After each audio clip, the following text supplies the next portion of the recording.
जय हिंद साथियों, एक बार फिर से आपका स्वागत है इस मीरा एकेडमी यूट्यूब चैनल पे। आज बड़ी दुख के साथ ये बताना पड़ रहा है कि हमारे यहाँ भारत में दिन प्रतिदिन रेल की दुर्घटनाएं बढ़ती जा रही हैं। कभी यूपी में दुर्घटना हो जाती है तो कभी बिहार में दुर्घटना हो जाती है। ये दुर्घटना रुकने का नाम नहीं ले रही है।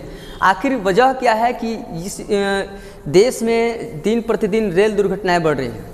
और ये भी साथ साथ हो रहा है कि ऐसा नहीं हो रहा है कि केवल रेलवे में जो है केवल रेलवे की क्षति हो रही है, बल्कि उस रेलवे में यात्रा करने वाले जितने सारे यात्री हैं उनकी भी ज़्यादा संख्या में क्षति हो रही है।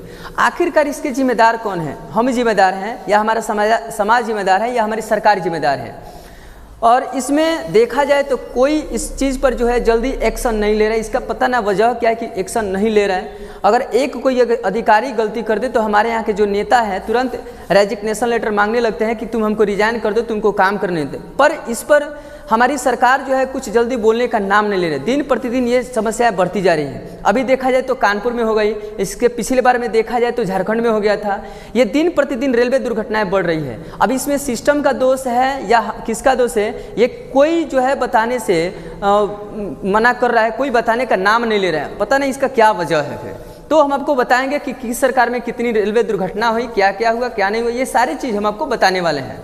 और आप इस चीज़ को ज़्यादा से ज़्यादा शेयर कीजिए ताकि ये सरकार भी समझे कि हाँ, मेरे यहाँ के कोई भी है तो जो आवाज़ उठाने का काम कर रहे हैं। हम आपको बताएंगे और आप इस चीज़ को भली भांति जानते भी होंगे, जान भी लीजिए कि देश में एक बार फिर से हुए ट्रेन दुर्घटना में रेलवे की सुरक्षा पर सवाल खड़ा कर दिया है। देश में देखा जाए तो दिन प्रतिदिन जो है ट्रेन दुर्घटनाएं बढ़ती जा रही है और ये सवाल खड़ा करने का जो काम कर चुका है।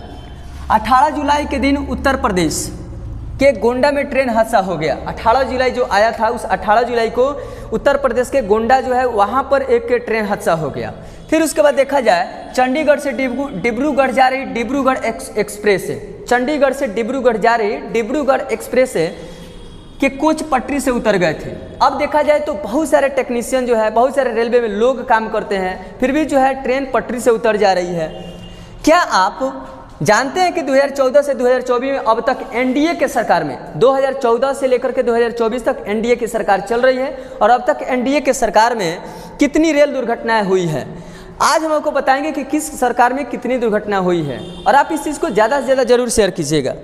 ध्यान दीजिएगा, यहाँ एक और चीज़ है, देश में बीते हुए कुछ महीनों में रेल हादसों की संख्या जो है बढ़ गई है। पिछले कई एक महीनों से देखा जा रहा है कि रेल हादसा जो है बढ़ते जा रहा है और इसमें काफ़ी जान माल की क्षति भी हो रही है। गोंडा के डिब्रूगढ़ में एक्सप्रेस हादसा के अलावा एक महीना पहले 17 जून की सुबह पश्चिम बंगाल के जलपाईगुड़ी में एक ट्रेन हादसा हुआ था। एक ट्रेन हादसा हो गया था जलपाईगुड़ी में भी। सरकार का दावा है कि 2004 से 2014 के बीच हर साल औसतन 171 रेल हादसा होते थे। अब ये देखिए सरकार का ये दावा है, ये सरकार इस चीज़ को कम नहीं कर रही, केवल वो दावा करती है कि 171 जो रेल हादसे होते थे। ये कोई ज़रूरत नहीं है। सरकार से हमारी मांग भी है कि आप ज़्यादा से ज़्यादा वैकेंसी निकालें, अच्छे अच्छे लोगों को पोस्ट में डालें ताकि वो सही तरीके से काम कर सके। अगर आप ये सारे चीज़ जो है प्राइवेट कर दीजिएगा, लोगों को काम नहीं दीजिएगा तो ऐसे होते रहेंगे और ऐसा आएगा कि आने वाले समय में पूरी जो है भारत समाप्त हो जाएगी। अब कहा जाए कि भारत को जो है विश्व गुरु बोला जाता है, लेकिन ये सब तरीका देख कर हमको तो नहीं लग रहा कि ये विश्व गुरु होने लायक है। फिर जबकि 2014 से 2023 के बीच सालाना औसतन 71 रेल हादसे हुए हैं। अब देखिए सरकार कह रही है कि 171 होता था, 100 कम हुआ है, 71 हुआ है। आप कहना क्या चाहते हैं? ये मेरे यहाँ नहीं हो रहा है, आगे भी होता था। अरे आपको इसलिए रखा गया है साहब कि कम से कम ये 0-0 हो जाना चाहिए, रेल हादसा नहीं होने चाहिए। अब बताइए जो लेबर क्लास के लोग हैं प्लेन से जा नहीं सकते हैं, प्लेन में भी जो लोग जाते हैं प्लेन क्रैश हो जाता है, रेलवे में जो है रेलवे हादसा हो जाता है, तो फिर लोग जाएंगे कैसे, दूर दराज पैसे कमाएंगे कैसे, फिर अपना जीवन यापन होगा कैसे? ये सारी चीज़ों को तो देखना है साहब, कम से कम इस पर तो अमल कीजिए आप। उसके बाद देखिए इसी तरह 2004 से 2014 के बीच सालाना औसतन 86.7 घटनाएं ट्रेन के बेपटरी होने के सामने आई थी। बेपटरी हो जाती है जो 2014 से 2023 के बीच घटकर 47.3 हो गई। इसमें सारे लोग यही जो है अपने अपने जो है गुनाह को छुपाने की कोशिश कर रहे हैं और कुछ नहीं कर रहे। यूपीए सरकार में कितने रेल हादसा? जानकारी के मुताबिक यूपीए सरकार के 10 साल में 1711 रेल हादसा हुए थे। यूपीए की जो सरकार थी उसमें पूरे 10 साल में 17 से 11 रेल हादसा हो गए थे। अब देखा जाए जबकि एनडीए में के मोदी सरकार में 2014 से 2023 के बीच में 638 रेल हादसा हुआ है। अब क्या कहा जाए, हमारी सरकार बोल रही है सबका साथ सबका विकास, सबका साथ सबका विकास। हम हर किसी को जो है विश्व गुरु बना के रखेंगे, सारे लोग अच्छे हैं। लेकिन देखा जाए 2014 से 2023 के बीच तक कुल जो रेल हादसा हुआ है 638 रेल हादसा हो गया है। अब क्या देखा जाए, इस पर अमल करने के लिए चीज़ है साहब, इस चीज़ को देखिए, थोड़ा अमल कीजिए।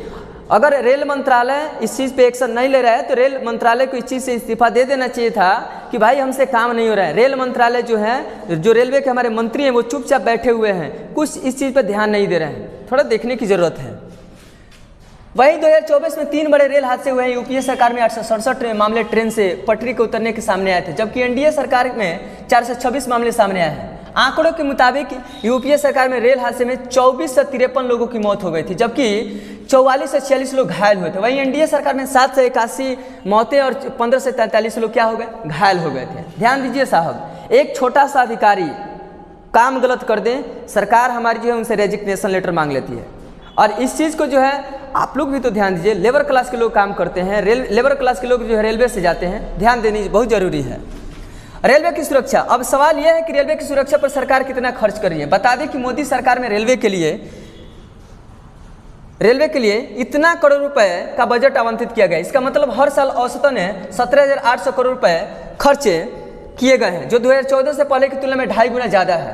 2004 से 2014 के बीच रेलवे के लिए 70,273 करोड़ रुपए का बजट दिया गया था। वहीं पटरियों के सुधार और मरम्मत पर वित्त वर्ष 2015 से वित्त वर्ष 2023 के बीच हर साल औसतन 10,201 करोड़ रुपए का खर्च किया गया, जबकि वित्त वर्ष 2005 से वित्त वर्ष 2014 के बीच हर साल औसतन 4,702 करोड़ रुपए खर्च किए गए थे। और देखा जाए कि हमारे देश का रेलवे जो है नौकरी देने का सबसे बड़ा नेटवर्क है, तो इस चीज़ पे अमल करते हुए ये सारी चीज़ों को देखें। और ये जो रिपोर्ट है ये एबीपी न्यूज़ का रिपोर्ट है, इस सारी चीज़ों को देखते हुए अपना काम करते रहना है।